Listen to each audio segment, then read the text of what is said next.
Hello everyone, welcome back to Bonsai Expression. I'm Christoph. You already know that though because you're subscribed to my channel. And those that are not, please do. Go on, press the button, press the button. There we go, thank you very much. Oh, flies, get that one. Anyways, so I've been having a watch around of some people's channels, and again the question just before Christmas is bonsai soil. Comes up all the time. People are always asking, what's the best bonsai soil to use? How do I make it? What should I put in it? Well, the simple answer to that is, there is no simple answer to that one. I'm sorry, there just isn't. Depending on what part of the country you live in, depending on what country you live in, how much rain, how much sun, there is no easy answer to it. So, with all that in mind, all I can say is, you have to do your research. Yes. But there is ways and means of helping. So I've been asked on my channel, in my comments, and especially my friend Alan, who bought a tree off me in the summer. Hi Alan, this one's for you. We're going to take a look at some of the stuff I've got just here, and how I make my soil. I've done a little bit of meddling in terms of my soil mixes, and what seems to work for me, I'll show you. So yeah, come check it out. Now, soil mixes, I can go in depth with all the different soils and give you loads of different mind-boggling information, and then allow you to go out there into the world and try it. But I'm not going to do that because, well, it's out there. What I am going to do is I'm just going to show you what I do, what I use, and what works for me in my climate.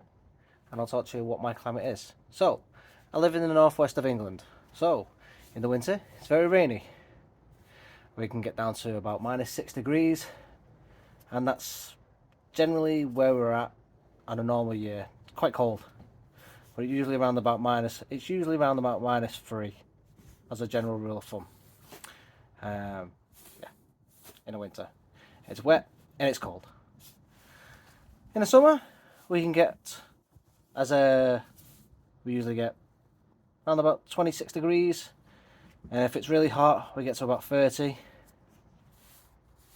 and this is Celsius, not Fahrenheit by the way, so this is Celsius, and it usually lasts for about, I don't know, eight weeks. Really nice weather if we're lucky, but it's generally warm. So over the last couple of years we've been doing it. I've had a mix of clay molar, I've had a bit of pine bark in there, I've had a bit of perlite in there, sphagnum moss. Well, this year I want to add a bit of vermiculite in there as well to keep the water retention that little bit higher. I seem to be drying out a little bit more than normal, so vermiculite helps to hold more water, so we're going to put a little bit more of that in this year. So we're going to mix it up. I'm just going to talk you through it and why. So I'm just going to flip the camera around. I'm just going to walk through what we do. Okay. In my mix currently we have 4 different ingredients. We've got mini pine barks. So this stuff I buy off eBay. I buy in a 30 litre bag and it cost me around about £12. So this stuff is just literally, as it says on the tin, small pine bark, and it's around about 3 up to 8 mil in size. So we mix that in. This year I've got a bit of vermiculite, so if I can just try it's not very big, I've cut into this. So this stuff looks something like that. So it kind of looks like wood chippings. So this is meant to hold on to more moisture for longer. So the idea of this year is just keep that moisture level up a little bit for myself while it's mixed into the pot. So I'm just going to throw that in there. Sphagnum moss. Now, every time I repot, I've obviously worked on the roots. Now the idea of sphagnum moss, what I do is I cut it up very fine. So hopefully you all know what sphagnum moss looks like. So I take a pair of scissors, I cut this into very fine slivers, and I put that into it as part of my mix. So that helps with root development and root growth. So every time I water, all that beneficial microbe organism that just moves around the pot, allows the beneficial bacteria that's already in there to be around the pot, and I feel it helps with the root growth rather than just being on the tree itself. So that's in there all the time. I always put that in. So a lot of people just use it when they're just when they've just cut hard and they help growing. So on my video I've just put up of this huge Yamadori, you'll have seen I packed the root system because there was no roots to help and aid with the root development. It's also used in as well when we air layer to help the root development when it's just started. So the idea is there to help recover the roots when we've root pruned. So that's on it for as well. So we don't pack it, we just have slivers in there. And then this stuff is Kitty Friend. So this is purchased on Amazon. So this is a clay molar. So it's sold as a kitty litter, but it's actually fired clay molar, and it's fallen over. So this stuff, I've actually got an open packet down there. This is my main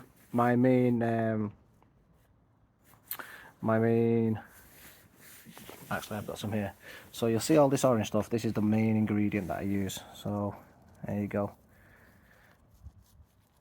So this is what most of Europe uses as a alternative to akadama. So akadama is pretty expensive, where this stuff is relatively cheap in comparison to it. So up until recently. So this stuff used to be, for this whole bag it's 30 litres. So these were about £12.50 from a local pet store. Now they are getting harder to find, and you can only get them on Amazon at the moment. So for the 30 litres they are about double the price, around about £24 to £28. But still, Amazon's the place to go to get these. So I mix about 40% of this, well 40 to 50% of this to 40% of this, and we're going to be mixing about the rest with this and this. So I'll get you on a stand and I'll show you. And before you ask questions, don't sieve this until I pre-pot it. So it's only when the whole lot is made up that I then sieve before it goes in, just to get the smaller granules out. So you will have seen on other channels that they do pre-sieve before they make up their soil. I don't do that. I have as well this summer, you'll have seen in one of my videos, I can't remember which one it was, but I couldn't get hold of this stuff, and I used Tyre's safety tread as an alternative. I did find it's been okay, although the granules were an awful lot smaller. So I used it neat on some stuff, so for growing cuttings it was fine, but if I used it neat on other stuff, I did find that it struggled to drain. So mixing it with the rest of this sort of stuff wasn't too bad, but the smaller granules itself, used just with growing seeds and cuttings, it was fine, which you would have seen when I potted up some of the stuff ready for winter. So let's get mixing. So we're just going to start off with this pine bark. So as you can see, so what I'm going to do, just going to fill this up. I'm just going to break it up a little bit. It's been outside in this cold weather, so it is quite clumped up. So just to make it easier on myself, I think let's pick up the bag.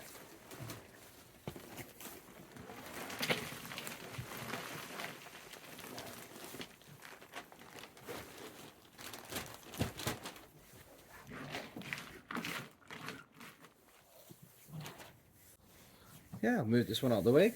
Let's get the clay molar.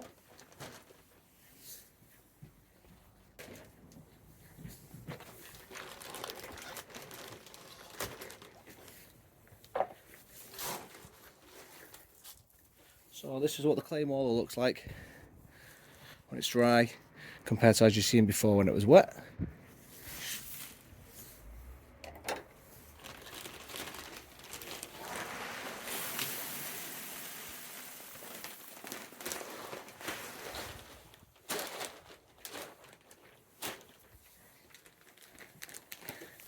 We have the vermiculite.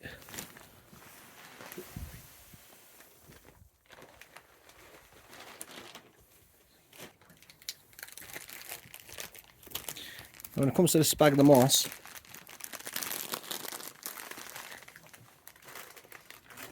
it's got a good helping. You've just got to go through and cut. Now this is a bit tedious. You've got to go through a few times, cut this up.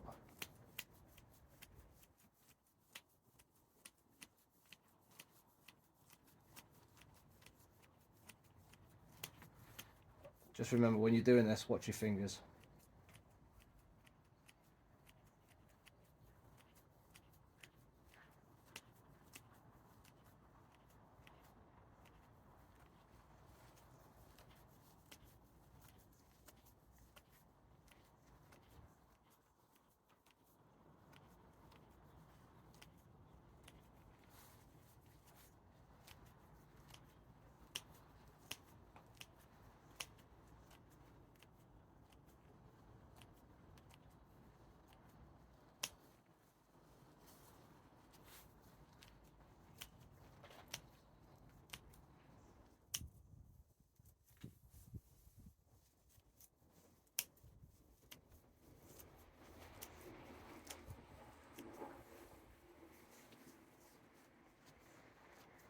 You just do this a few times, make sure it's cut up nice.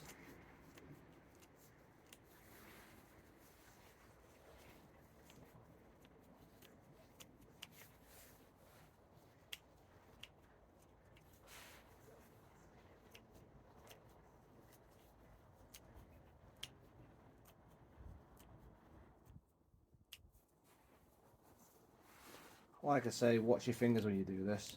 I have nicked myself a couple of times. Especially when you're using sharp scissors, it does hurt. Take the end of your finger off.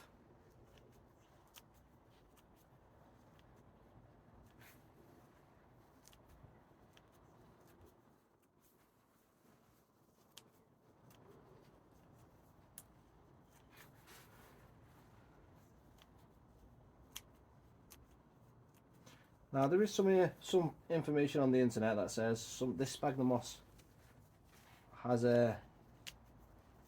some properties where it can be infectious to the human if it gets into your blood, so recommend wearing gloves just to be on the safe side. I'm not sure how true that is or not, but you don't want to be cutting yourself if that's true.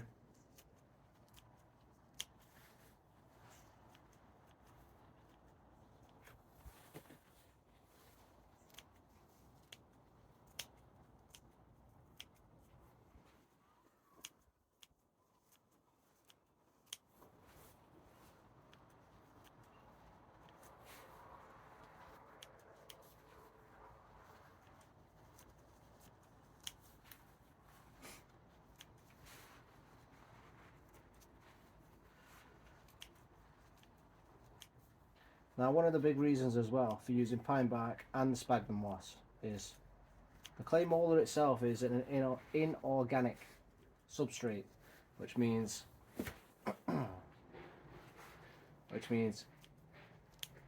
it is not made by any living substrate. So basically it's not made from plants or compost or anything like that where it breaks down and holds on to material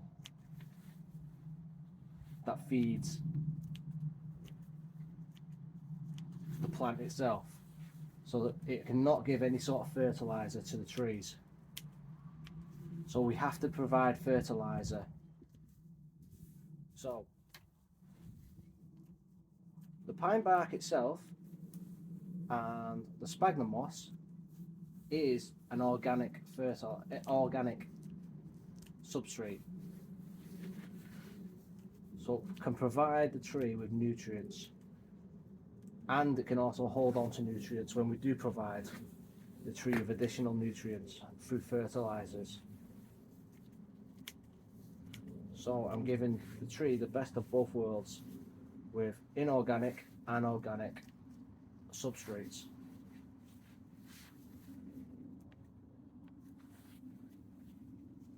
So for me this works. I get longer out of my fertilisers I provide, and the tree gets beneficial bacterias, fertilisers from organic substrates that have already been previously. So there we go. I just nipped my finger. Well, I didn't nip my finger, but I nipped the glove, so be careful with these.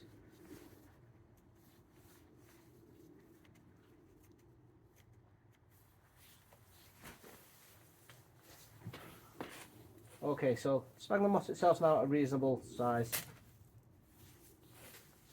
So all I've got to do now is mix this up.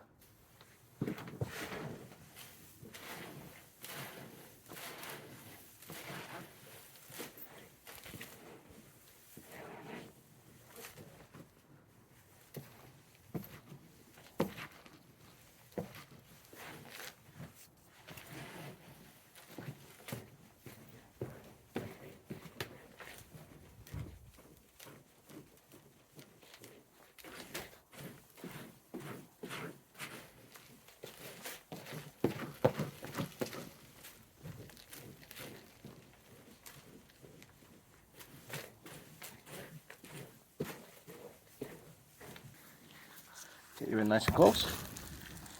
There you go.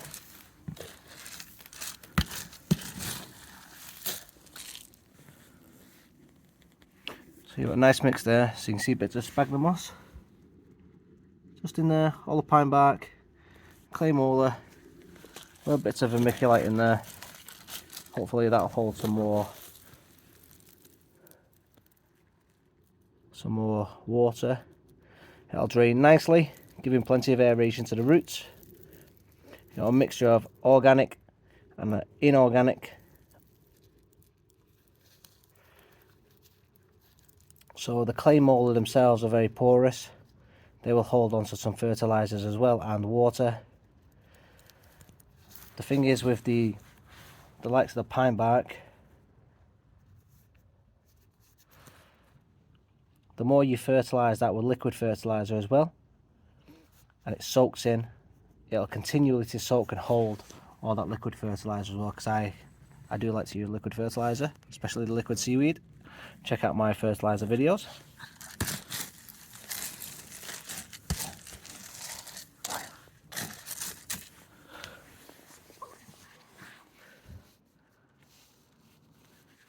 So this works well in my climate.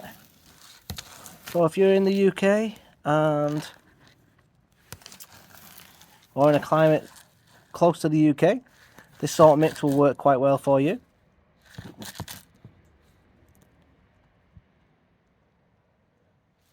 Hope this helps. Okay, so that's my bonsai soil, and that's just how I make it and what I use. That's not to say that you should be going out and using exactly the same one. It might not necessarily work for you, but if you're in a climate such as me and you think you want to have a go using the way I use it, by all means have a go. Use it as a, let's say as a guide and nothing more. Excuse me. Everybody's soil is catered to them and what their needs are and what their trees are needing. Use it, nothing more than a guide. Have a go using your own soil. Play about with it. See what works for yourself. Some people prefer more of an organic, some people prefer more of an inorganic soil. It's all about what works for them. Me personally, it drains really, really well, and I can never overwater my trees because of that. The water drains right through. I've never got a problem. I never kill a tree because I overwater it. In fact, there's no such thing as overwatering a tree because my trees are so well drained, I can't overwater them. I drain 3, 4, 5, 6, 7, 8, 9, 10, as many times as I want a day.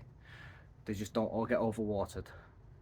But if you're putting more of an organic soil in there, it could be turning to slop, and it can compact, and then there's such thing as overwatering. So yeah, there's no such thing as a what's that word, what's that saying, one shoe fits all. Yeah, there's no such thing as that in bonsai soil. You have to cater it for yourself.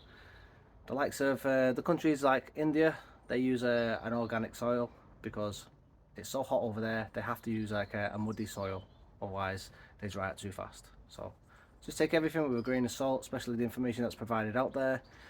Do your experiment, have a go. I used to try organic soils. It didn't work for me.